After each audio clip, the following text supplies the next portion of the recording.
আকাশে সাদা তুলোর মেঘ, বাতাসে শিউলি ফুলের গন্ধ, মাঠে মাঠে কাশ ফুলের মেলা, প্রকৃতির এক অন্যরকম আমেজ। যেন আগাম জানান দিচ্ছে মা দুর্গা আসছে। স্কুল, কলেজ, কলকারখানায় ছুটির মেজাজ। মহালয়ার দিন মা দুর্গার কাছে পৌঁছে যায় মর্তে আগমনের বার্তা। ভোর 4টে বাজলে রেডিওতে মহালয় শোনা, তারপর 5টা থেকে টিভিতে।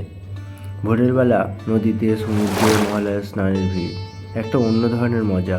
দোকানে দোকানে পুজোর জামা কাপড়, মেয়েদের সাজের জিনিস কেনার ভিড়।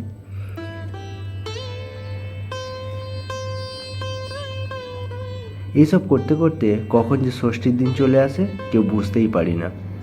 প্যান্ডেলে প্যান্ডেলে মাইকে গান বেজে ওঠে, কত রকমের আলো, চারিদিকে ঠাকুর দেখার ভিড়। তারপর সপ্তমী, অষ্টমী, নবমীর দিন মনে হয় যা এই তো পুজো আসছে বলে দিন গুনছিলাম।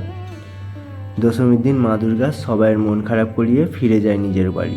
আবার একটা বছরের অপেক্ষা, আবার দিন গোনা শুরু, আবার সবাই নিজের কাজে ব্যস্ত।